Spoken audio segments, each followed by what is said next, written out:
왜 구속 수사를 하지 않냐? 구속을 했으면 이런 일이 일어나지 않았을 것이다. 안녕하세요, 여러분. 제가 이전 영상에서는 신당역에서 일어났던 스토킹 보복살인 가해자인 전주환에 대한 이야기를 했습니다. 그것과 이어서 왜 구속을 하지 않는가 그 얘기를 한번 해볼까 해요. 제가 사실 피해자도 만나고 가해자도 만나면서 이 부분에 대해서 정말 많이 화가 났었어요. 왜냐면 여러분들은 이런 사건들을 통해서만 접하시지만 저는 뉴스에 나오지 않는 여러 사건들의 피해자를 만나게 됩니다. 그런데 이런 경우가 정말 많아요. 예를 들면 특히 스토킹이나 데이트 폭력의 경우에는 이런 경우가 진짜 많은데 조사 중에도 이제 가해자들이 피해자에게 찾아가서 수없이 합의를 종용하고 협박하고 그 부모를 찾아가고 가족을 찾아가서 아주 들들 볶는 경우가 정말 많아요. 그래서 그 얘기를 들으면서 정말 저는 분통이 터졌었거든요. 근데 결국에 이런 일이 이제 일어난 거죠. 솔직히 결국에 이런 일이 일어난 것도 아니에요. 이런 일이 너무 많아요. 그냥 방송이 되고 극단적으로 보복 살인의 형태로 나타난 게 이번 사건인 거지, 살인이 아닌 그냥 상해나 폭행이나 협박이나 이런 일들은 정말 비일비재합니다. 그래서 저도 한번 생각을 해봤어요. 왜 구속을 하지 않는지. 일단요, 구속의 요건이라는 게 있습니다. 일단 기본적인 개념은 얘가 수사를 받지 않고 도망을 가겠다라는 것이 확실시 될 때 이제 구속을 하는 거예요. 예를 들면 주거지가 불분명해, 연락이 잘 안 돼, 계속 연락을 씹고 안 받아, 아니면 직업이 이제 불분명해가지고 얘가 어디에 있는지 찾으려고 할 때 바로 찾을 수가 없는 경우, 이럴 때 이제 구속수사의 요건이 해당이 돼서 구속수사를 할 수 있어요. 자, 여기에 피해자에게 2차 가해를 가할 가능성에 대해 고려가 있나요? 없어요. 그렇기 때문에 구속수사를 하지 못하는 겁니다. 그래서 우리는 왜 구속수사를 하지 않냐? 구속을 했으면 이런 일이 일어나지 않았을 것이다. 이런 얘기를 하는 건 사실 의미가 없어요. 그게 성립이 되려면 법이 개정이 돼야 되는 거예요. 경찰이나 검찰 입장에서도 구속수사가 어려운 이유가 일단 요건 자체에 그 고려가 없어요. 그러니까 저도 진짜 너무 답답한데 이런 일이 너무 많이 일어나는 거예요. 그러면 이런 질문이 들어올 수 있겠죠. 왜 그럼 이 구속수사를 하지 않아서 발생하는 살인이나 폭행, 상해, 이런 뭐 살인 미수, 이런 사건들이 과거엔 없었나요? 과거일 수도 있었죠. 그런데 과거보다 지금 더 많이 논의가 되는 이유는요, 바로 스토킹 범죄와 데이트 폭력 때문입니다.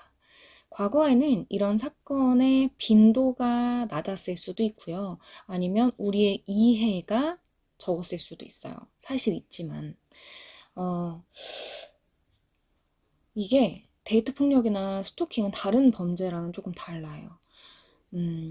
우리가 구속에 대한 얘기를 굳이 하지 않아도 됐던 이유는 지금까지 일어났던 여러 범죄들의 가해자들은요, 처벌을 받을 것을 극도로 두려워했습니다. 그래서 자기가 조사를 받는 중에 피해자를 찾아갔을 때 좀 불리하게 작용할 수 있다는 점이 그런 행동을 좀 저지시킬 수 있었어요.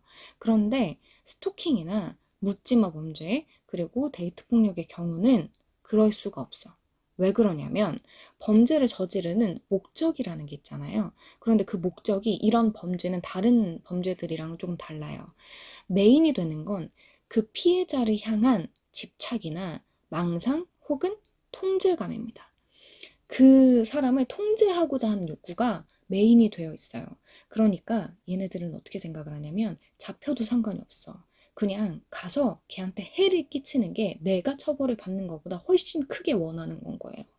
그러니까 너 만약에 중간에 피해자 만나가지고 협박하거나 합의 독촉하거나 원치 않는데 연락하고 집에 찾아가면 너 진짜 큰 처벌받을 수도 있다. 이런 게 의미가 없는 거야. 더 극단적으로 얘기를 해보면 대부분 이런 애들은요, 살인을 저지르고 자살을 해요. 그러니까 일단 첫 번째 인생의 목표가 그 피해자를 이제 해를 가하는 거, 피해자를 다치게 하는 거, 피해자를 죽게 하는 게 목적이기 때문에 다른 뭐 절도나 아니면은 다른 여러 가지 이유로 인한 범죄와는 결이 다른 거예요. 처벌을 받을 수 있다는 가능성은 얘네들이 멈추지 못해. 그러니까 법이 개정되어야 한다고 계속해서 이야기를 하는 겁니다. 사실 저도 처음에 범죄 피해나 범죄 심리 쪽에 몸을 담글 때 이해가 안 됐어요. 왜냐면 적어도 내가 있으면 이렇게 행동하면 당연히 가중처벌 될 거라는 거 모르나? 이런 생각을 하거든요. 그런데 조금 더 깊이 많은 사람들을 만나고 피해 가해자들을 만나다 보니까 그건 별로 중요한 게 아니었어. 그래서 지금 부랴부랴 국회에서 여러 가지 사안들이 논의가 되고 있잖아요. 그런데 이런 부분은 좀 가해자들의 심리와 피해자들이 주로 호소하는 두려움이 그 법 개정에 반드시 포함이 되어야 한다고 생각합니다. 그래야 진짜 실효성 있는 법을 만들 수 있는 것 같아요. 이런 사건이 날 때마다 너무 슬퍼요. 예방 가능했다 이런 얘기는 우리 하지 맙시다. 예방 가능했는데 예방 안 하는 게 더 잘못된 거니까. 음.